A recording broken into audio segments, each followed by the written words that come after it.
രൂപതകളിലൂടെ പ്രോഗ്രാമിന്റെ ഇന്നത്തെ എപ്പിസോഡിലേക്ക് എല്ലാ പ്രേക്ഷകർക്കും ഹൃദ്യമായ സ്വാഗതം. ഇന്ന് നമ്മൾ തിരിച്ചറിയുന്നത് ഇരിങ്ങാലക്കുട രൂപതയുടെ ചരിത്രമാണ്. 1978 ജൂൺ 22 കാലം ചെയ്ത പോൾ ആറാമൻ മാർപ്പാപ്പയുടെ പ്രത്യേക ഉത്തരവ് പ്രകാരമാണ് തൃശൂർ അതിരൂപതയുടെ കീഴിൽ ഇരിങ്ങാലക്കുട രൂപത സ്ഥാപിതമാവുന്നത്. രൂപതയുടെ ചരിത്രവും പ്രവർത്തനങ്ങളും രൂപതാ മെത്രാൻ അഭിവന്യ പോളി കണ്ണൂക്കാടൻ പിതാവിൻ്റെയും മറ്റു വൈദികരുടെയും വാക്കുകളിലൂടെ നമുക്ക് തിരിച്ചറിയാം.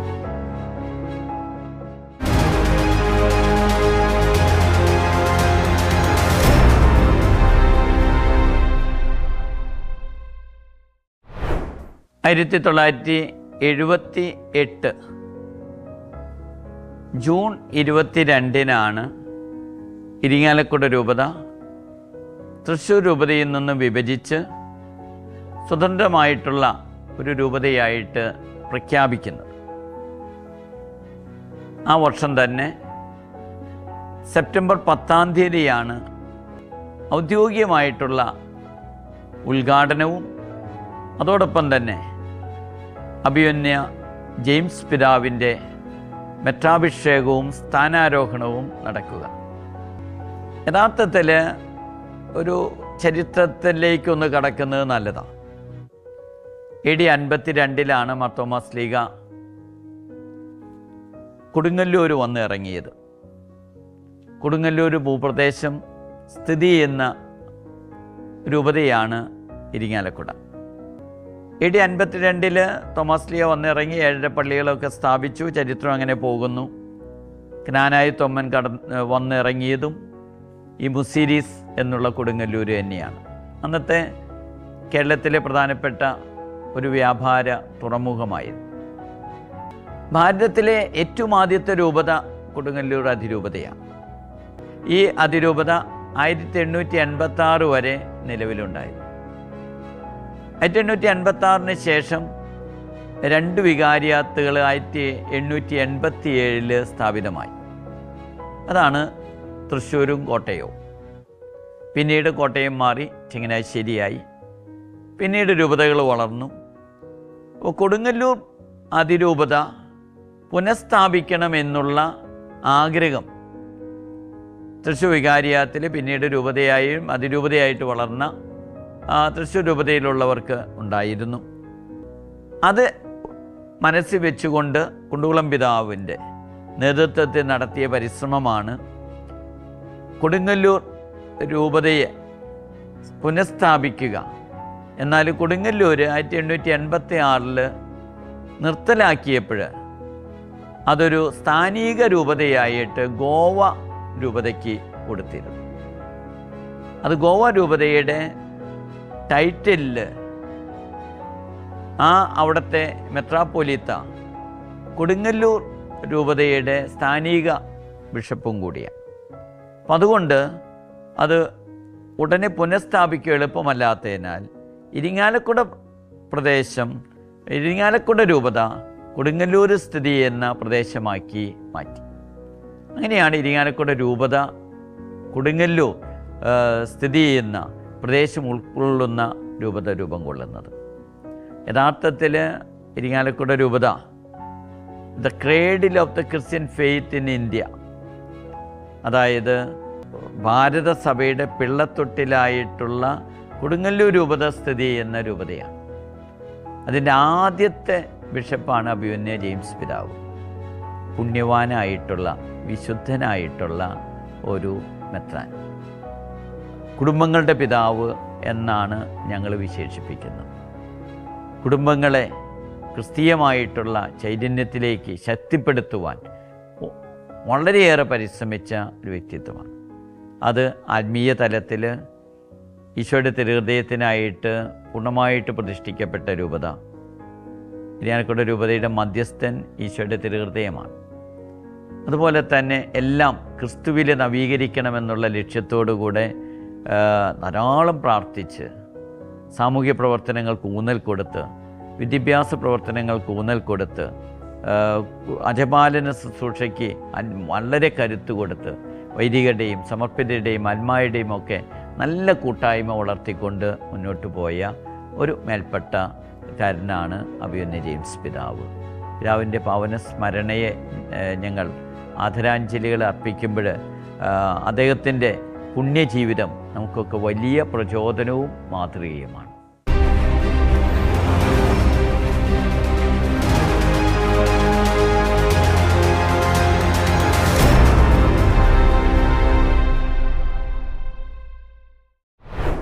പ്രൊക്രേറ്റർ അല്ലെങ്കിൽ ഫിനാൻസ് ഓഫീസർ, ഇത് പണസംബന്ധമായ എല്ലാ കാര്യങ്ങളും ചെയ്യുക എന്നുള്ളതാണ് പ്രധാനപ്പെട്ട ഞങ്ങളുടെ കർത്തവ്യം.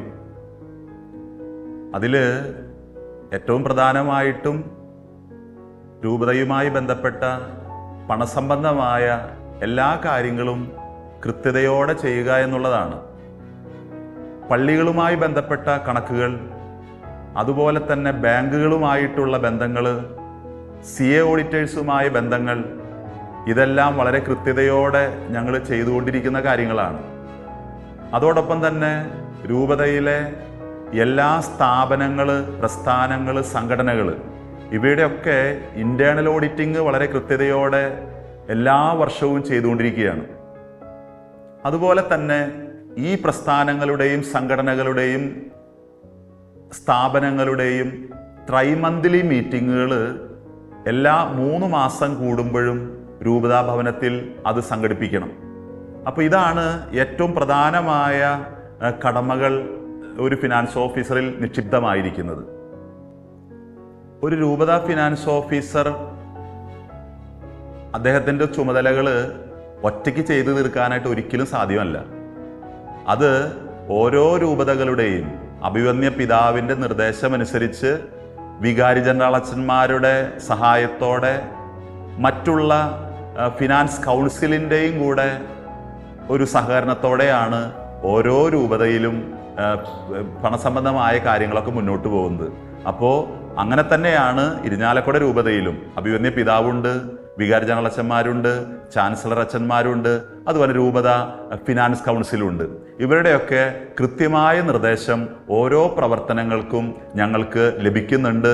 അങ്ങനെയാണ് ഈ രൂപത ഫിനാൻസ് ഓഫീസറുടെ പോസ്റ്റ് അത് കൃത്യതയോടെ നിർവഹിച്ചുകൊണ്ട് മുന്നോട്ട് പോകാനായിട്ട് സാധിക്കുന്നത്.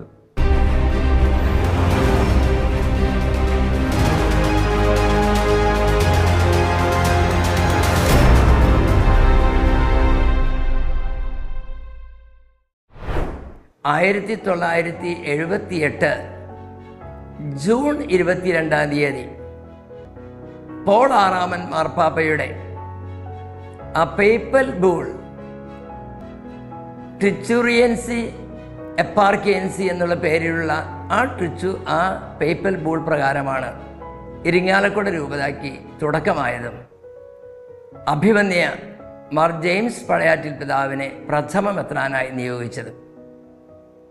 അന്ന് ഈ രൂപതയുടെ അതിർത്തിയായി നൽകിയത് കരുവന്നൂർ പുഴ, കുറുമാലിപ്പുഴ, ചാലക്കുടിപ്പുഴ, പെരിയാറ്, അറബിക്കടൽ, ഇതായിരുന്നു അതിർത്തി. ഒരു ഭാഗത്താകട്ടെ അങ്ങ് മലമുകളിൽ അത് തമിഴ്നാട് അതിർത്തിയായിരുന്നു. രൂപതകളുടെ പറഞ്ഞാൽ എറണാകുളം അങ്കമാലി രൂപത ഒരു ഭാഗത്ത്, തൃശ്ശൂർ രൂപത മറുഭാഗത്ത്, ഇടുക്കി രാമനാഥപുരം രൂപത അത് അങ്ങപ്പുറം. അങ്ങനെയുള്ള ഒരു രൂപത ഏതാണ്ട് 1200 സ്ക്വയർ കിലോമീറ്റേഴ്സാണ് ഈ രൂപതയുടെ വിസ്തീർണം പറഞ്ഞാൽ. അന്ന് 80-ൽ താഴെ ഇടവകകളാണ് ഇതിൽപ്പെട്ടിരുന്നത്. 4 ഫൊറോനകളും ഇരിങ്ങാലക്കുടയും ചാലക്കുടിയും അമ്പഴക്കാടും പുത്തൻചിറയുമൊക്കെ, അങ്ങനെ 4 ഫൊറോനകളാണ് പെട്ടത്. പിന്നീട് രൂപത വളർന്നു വികസിച്ചു, ഇടവകകളുടെ എണ്ണം കൂടി. ഇന്ന് 141 ഇടവകകളുണ്ട്, 10 ഫൊറോന ദേവാലയങ്ങളുണ്ട്. അത് 3 മേഖലകളിലായിട്ട്, ഇരിങ്ങാലക്കുട, ചാലക്കുടി, മാള, 3 മേഖലകളിലായിട്ടാണ് പ്രവർത്തനം കാഴ്ചവെക്കുക. ഏറ്റവും വലിയ സന്തോഷം, 2 വിശുദ്ധരുടെ ജന്മസ്ഥലമാണ് ഇരിങ്ങാലക്കുട രൂപത. വിശുദ്ധ എവുപ്രാസ്യമ്മ എടത്തുരുത്തി കാട്ടൂരിൽ ജനിച്ച് തൻ്റെ പ്രവർത്തനത്തിലൂടെ സന്യസ്ത ജീവിതത്തിലൂടെ പ്രാർത്ഥനയിലൂടെ വിശുദ്ധയായി. വിശുദ്ധ മറിയന്ത്രേസ്യ പുത്തൻചിറ ക്രിസ്തുവർഷം AD 400 സ്ഥാപിതമായ കൊടുങ്ങല്ലൂരിനടുത്തുള്ള ആ പുത്തൻചിറയിൽ ജനിച്ച് കുടുംബ പ്രേക്ഷിതത്വത്തിന് വേണ്ടി അക്ഷീണം യത്നിച്ച് തിരുക്കുടുംബ സന്യാസ സഭയ്ക്ക് രൂപം കൊടുത്ത് അങ്ങനെ ആ വിശുദ്ധയായ വിശുദ്ധ മറിയന്ത്രേസ്യ, ഈ 2 വിശുദ്ധാത്മാക്കൾ ഇരിങ്ങാലക്കുടയെ സംബന്ധിച്ചിടത്തോളം ഏറ്റവും വലിയ അഭിമാനവും സന്തോഷവും. അങ്ങനെ ഈ രൂപതയുടെ നന്മയ്ക്ക് വേണ്ടി അഭിമന്യ പോളി പിതാവിനോട് ചേർന്നുകൊണ്ട് ഞങ്ങളെല്ലാവരും ആത്മാർത്ഥമായി പരിശ്രമിക്കുന്നു.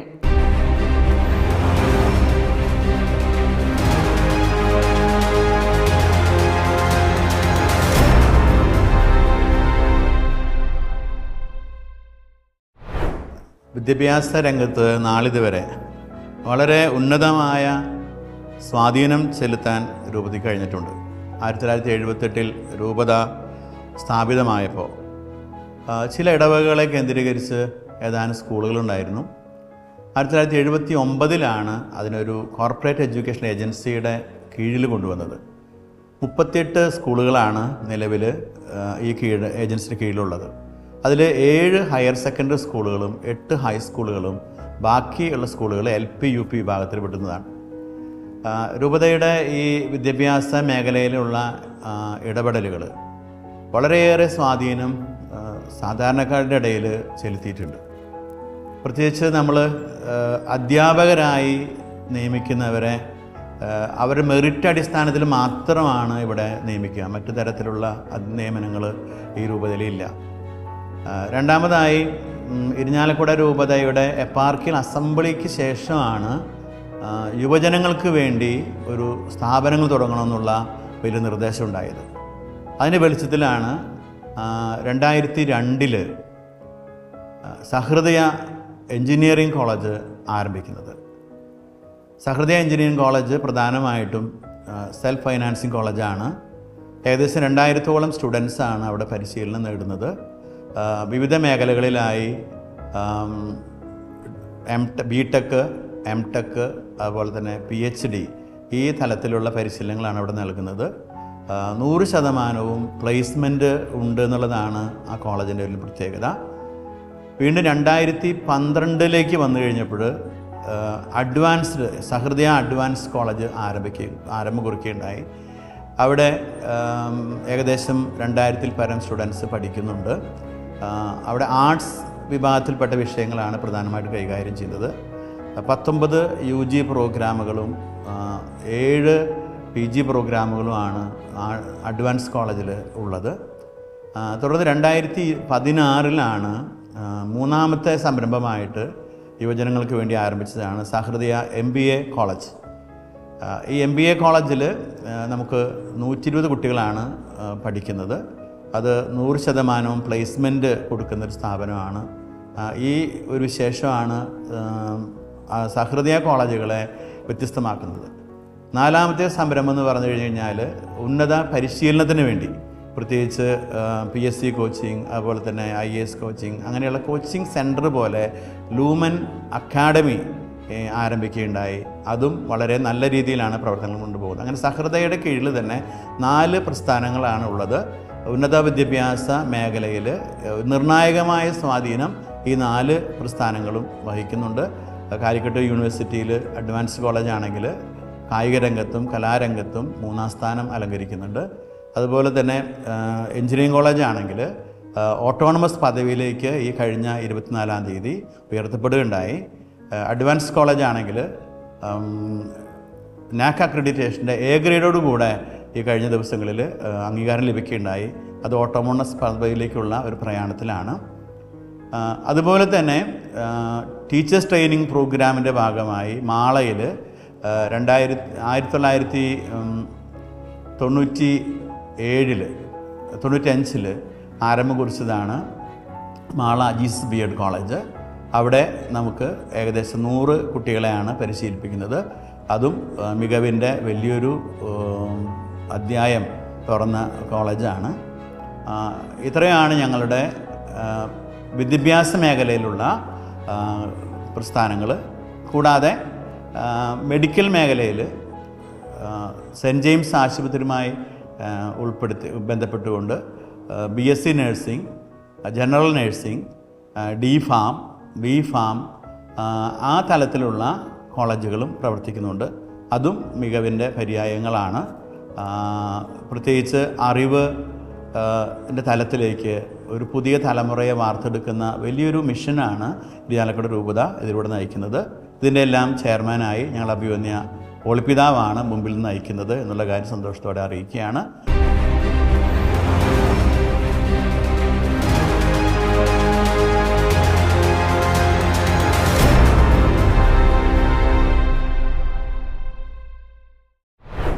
രൂപതയുടെ ചാൻസലർ എന്ന് പറയുന്ന പദവിയെക്കുറിച്ച് മനസ്സിലാക്കണമെങ്കിൽ 2 സംവിധാനങ്ങളെക്കുറിച്ച് നമുക്കറിയണം. ഒന്നാമത്തേത് രൂപതാ കാര്യാലയമാണ്. രൂപതാ മെത്രാൻ്റെ ഔദ്യോഗിക ഭരണ നിർവഹണ ഓഫീസ് ആണ് രൂപതാ കാര്യാലയം. രണ്ടാമത്തേത് രൂപതാ കച്ചേരി അഥവാ രൂപതാ കൂരിയയാണ്. രൂപതാ മെത്രാൻ്റെ പൊതുവായ ഭരണ സംവിധാനത്തെയാണ് ഇതുകൊണ്ട് ഉദ്ദേശിക്കുന്നത്. ഇങ്ങനെയുള്ള രൂപത കച്ചേരിയിൽ അംഗമായി രൂപതയുടെ ഭരണ നിർവഹണ നടപടികളുടെ രേഖകൾ തയ്യാറാക്കുക, ശേഖരിക്കുക, സൂക്ഷിക്കുക, ക്രമീകരിക്കുക എന്നീ ദൗത്യങ്ങളാണ് ഒരു രൂപത ചാൻസലറിൽ നിക്ഷിപ്തമായിട്ടുള്ളത്. രൂപത ചാൻസലറെ ആരാണ് നിയമിക്കുന്നത് എന്നുള്ളത് പ്രധാനപ്പെട്ടതാണ്. രൂപത മെത്രാനാണ് നിയമിക്കുക.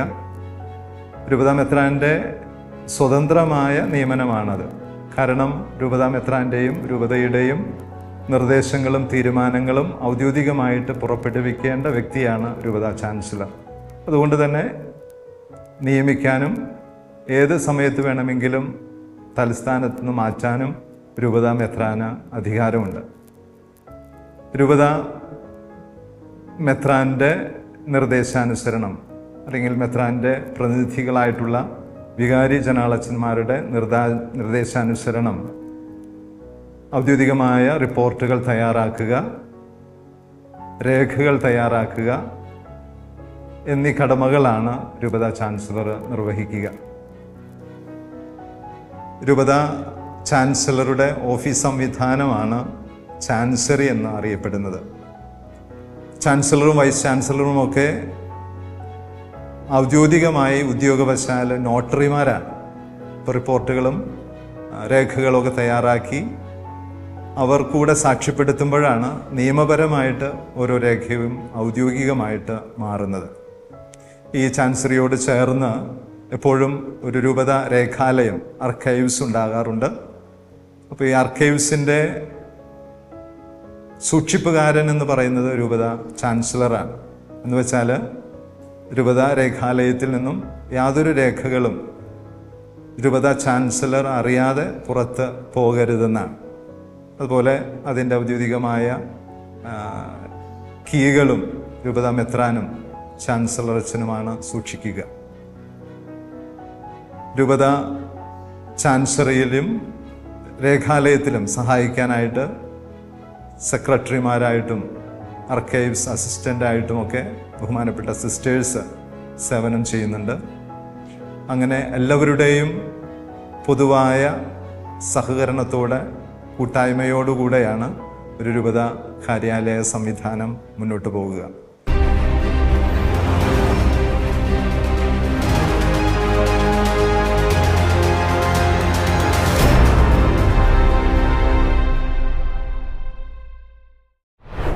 ക്രിസ്തുദർശൻ കമ്മ്യൂണിക്കേഷൻസ് എന്ന ബാനറിൽ ദർശൻ മീഡിയ അതിൻ്റെ നേതൃത്വത്തിലാണ് രൂപതയിലെ മീഡിയയുടെ പ്രവർത്തനങ്ങളെല്ലാനും ഞങ്ങൾ ക്രമീകരിച്ചിരിക്കുക.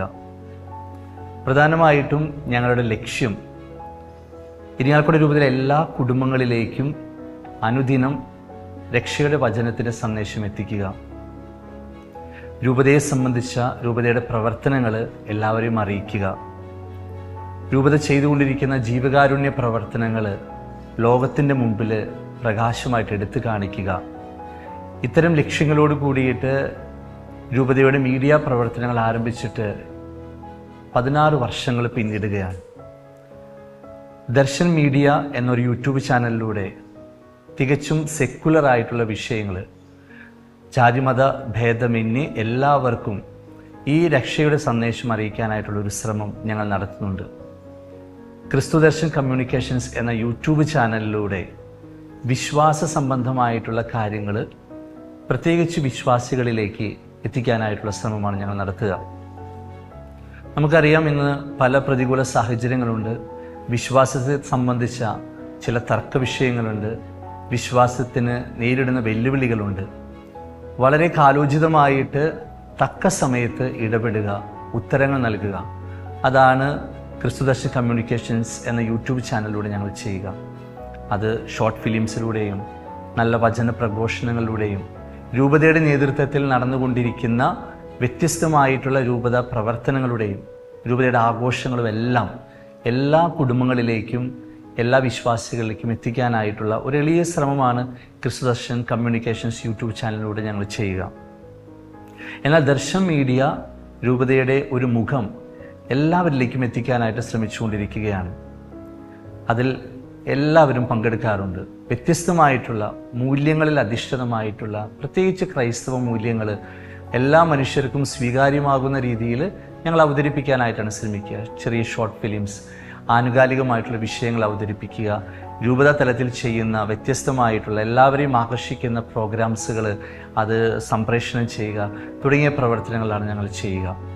ഇത് ഞങ്ങളുടെ ലക്ഷ്യം എല്ലാ വിഭാഗത്തിൽപ്പെട്ട മനുഷ്യരെയും സ്പർശിക്കുന്നതാക്കുക എന്നുള്ളതാണ്.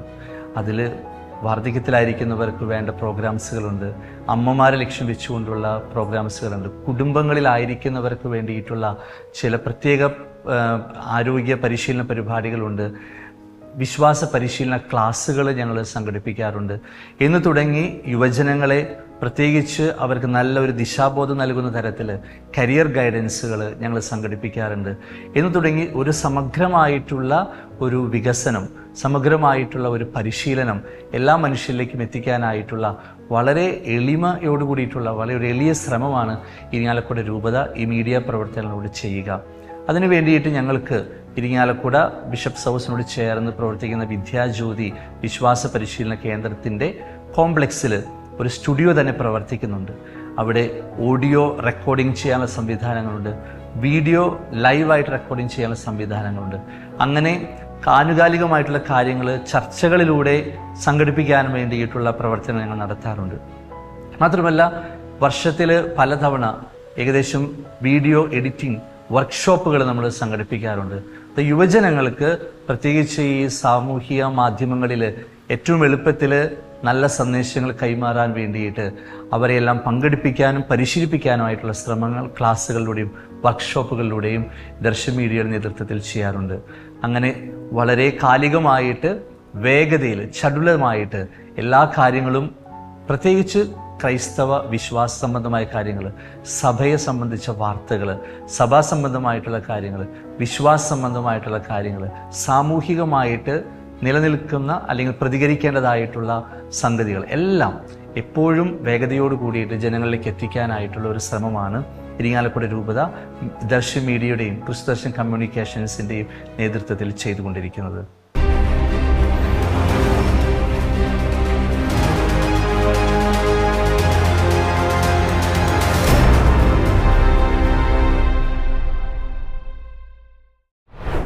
ആയിരത്തി 1978 രൂപത സ്ഥാപിതമായി അല്ലെങ്കിൽ ഉദ്ഘാടനം ചെയ്യപ്പെട്ടപ്പോൾ തന്നെ ആ വർഷം തന്നെ ആ സഭയുടെ സാമൂഹിക പ്രതിബദ്ധത മനസ്സിലാക്കിക്കൊണ്ട് സോഷ്യൽ ആക്ഷൻ ഫോറം രൂപീകരിക്കപ്പെട്ടു. എത്രമാത്രം സർവീസാണ് ഇരിങ്ങാലക്കുട രൂപതയുടെ ആ സോഷ്യൽ ആക്ഷൻ ഫോറം വഴിയായിട്ട് നടത്തിയിട്ടുള്ളത്. എത്രയോ പേർക്കാണ് ഭവനങ്ങൾ വെച്ച് കൊടുത്തിട്ടുള്ളത്, എത്രയോ പേർക്കാണ് ചികിത്സാ സഹായങ്ങൾ കൊടുത്തിട്ടുള്ളവർ, എത്രയോ പേർക്കാണ് ഉപജീവനത്തിലുള്ള വഴികൾ അവർക്ക് വേണ്ടത് കാര്യങ്ങളൊക്കെ അതിനുള്ള സാമ്പത്തിക കാര്യങ്ങളൊക്കെ ചെയ്തു കൊടുത്തത്. അങ്ങനെ ഇത്രയും വർഷങ്ങളുമായിട്ട് ഇപ്പോഴും ആ സോഷ്യൽ ആക്ഷൻ പ്രവർത്തനങ്ങൾ മുന്നോട്ട് പോവുകയാണ്. 2 വർഷം കഴിഞ്ഞപ്പോൾ മേഴ്സി ട്രസ്റ്റ് എന്നൊരു പ്രസ്ഥാനം ആരംഭിച്ചു. അത് ഉദ്ദേശിച്ചത് പ്രകാരമാണ് വിദ്യാഭ്യാസമുള്ള കുട്ടികൾ അവർക്ക് ഒരു ഉന്നത വിദ്യാഭ്യാസത്തിലേക്ക് പോകും, പ്രത്യേകിച്ച് പ്രൊഫഷണൽ വിദ്യാഭ്യാസത്തിന് അവർക്ക് സാമ്പത്തികമായിട്ട് ബുദ്ധിമുട്ട് അനുഭവപ്പെടുമ്പോൾ അവർക്ക് വേണ്ടതായ സഹായം ചെയ്തു കൊടുക്കാനായിട്ട് ആരംഭിച്ചതാണ് രൂപതയുടെ മേഴ്സി ട്രസ്റ്റ് എന്ന് പറയുന്നത്. അതിനുശേഷം നമ്മളുടെ രോഗി ശുശ്രൂഷയുമായിട്ട് ബന്ധപ്പെട്ടുകൊണ്ട് വേദനിക്കുന്നവരെ, രോഗികളെ ശുശ്രൂഷിക്കുക, സഹായിക്കുക എന്നുള്ള ലക്ഷ്യം വെച്ചുകൊണ്ടാണ് 1989 നമ്മുടെ സെൻറ്റ് ജെയിംസ്, ഇപ്പോൾ സെൻറ്റ് ജെയിംസ് ഹോസ്പിറ്റൽ ഇനാഗുറേറ്റ് ചെയ്യപ്പെട്ടത്. കൂടാതെ അതിനു മുമ്പ് തന്നെ സോഷ്യൽ ആക്ടിവിറ്റീസുമായിട്ട് ബന്ധപ്പെട്ട് അവാർഡ് എന്നൊരു പ്രസ്ഥാനം, അതായത് റൂറൽ ഡെവലപ്മെൻറ്റിന് വേണ്ടിയിട്ട് ആരംഭിക്കുകയുണ്ടായി.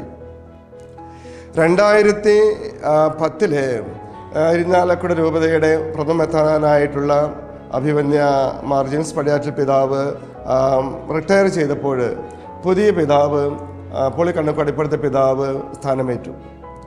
ആ സന്ദർഭത്തിൽ അതിൻ്റെ ഓർമ്മയ്ക്കായിട്ട് പിതാവിൻ്റെ റിട്ടയർമെൻറ്റും പുതിയ പിതാവിൻ്റെ സ്ഥാനാരോഹണവും അന്നാണ് രൂപതയിൽ ബ്ലെസ്സേ ഹോം എന്ന പദ്ധതി ആരംഭിച്ചത് 2010. മറ്റൊന്നാണ് 7 വർഷങ്ങൾക്ക് മുമ്പ് ആരംഭിച്ച 2017 ആരംഭിച്ച നമ്മുടെ ജെയിംസ് പിതാവിൻ്റെ ഓർമ്മയ്ക്കായിട്ട് ഹൃദയ പാലിയേറ്റീവ് കെയർ.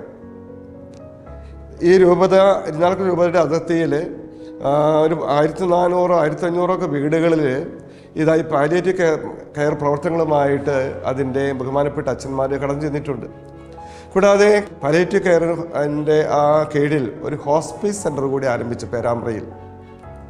മറ്റൊന്നാണ് നമ്മുടെ ഡിഫറൻ്റ്ലി ഏബിളായിട്ടുള്ള കുട്ടികൾക്ക് വേണ്ടി 1998 തന്നെ മാഷാനിലയം എന്ന പേരിൽ കൊറ്റനിൽ ഒരു ചെറിയ സ്കൂൾ ആരംഭിച്ചു. കൂടാതെ 2014 കൊടുങ്ങല്ലൂർ അഴീക്കോടിനടുത്ത് എടമുക്ക് എന്ന സ്ഥലത്തും സാന്തോം സ്പെഷ്യൽ സ്കൂൾ എന്ന പേരിലും ഒരു സ്ഥാപനം ആരംഭിച്ചു. അതങ്ങനെ കുട്ടികൾ അവിടെ പഠിച്ചുകൊണ്ടിരിക്കുന്നു. മറ്റൊരു വലിയൊരു കാര്യമാണ് രൂപത ചെയ്യുന്നത്. തീർത്തും അവശരായ രോഗികളെ, തനിച്ച് ഒന്നും ചെയ്യാൻ പറ്റാത്ത കുട്ടികളും വലിയവരുമായിട്ടുള്ളവരെ ശുശ്രൂഷിക്കുന്ന മഹത്തായൊരു സ്ഥാപനം അഭയഭവൻ എന്ന പേരിൽ 1993 ആരംഭിച്ചതാണ്. 40 വർഷങ്ങൾ ഇതാ പിന്നിട്ടു. പ്രിയമുള്ളവരെ, ഇരിഞ്ഞാലക്കുട രൂപത ഇപ്രകാരമുള്ള ഈ സാമൂഹിക പ്രവർത്തനങ്ങളെല്ലാം ചെയ്യുന്നത് രൂപതയുടെ പണം എന്ന് പറയുന്ന പണം എടുത്തിട്ടല്ല, അല്ലെങ്കിൽ അതിനുള്ള സംവിധാനമില്ല. ഉദാരമനസ്കരായ അനേകം ആളുകൾ സന്തോഷമായിട്ട് ചെയ്യുന്ന സംഭാവന വഴി മാത്രമാണ് രൂപത ഇപ്രകാരമുള്ള പ്രവർത്തനങ്ങളൊക്കെ ഏർപ്പെട്ടിരിക്കുന്നത്. അത് വലിയൊരു കാര്യമാണ്. ഉള്ളവരിൽ നിന്നും ചോദിച്ചു വാങ്ങി ഇല്ലാത്തവന് കൊടുക്കുക, അവരെ സഹായിക്കുക. ഇത് മഹത്തായൊരു കാര്യമാണ്. കർത്താവ് പറഞ്ഞ അതേ ആ സന്ദേശം പൂർണ്ണമായിട്ട് ഏറ്റുമായിരിക്കുന്നു. ഈ ചെറിയവരും ചെയ്തു കൊടുത്തപ്പോൾ എനിക്ക് തന്നെയാണ് ചെയ്തു തന്ന ആ ചൈതന്യം ഇതാ ജീവിക്കുന്ന അനേകം ആളുകൾ ഇവിടെ ഉള്ളതുകൊണ്ട് ഇപ്രകാരമുള്ള ഈ വേദികളിൽ അല്ലെങ്കിൽ പ്രവർത്തനങ്ങൾ ഏറ്റവും ഭംഗിയായിട്ട് സന്തോഷമായിട്ട് പോകുന്നു.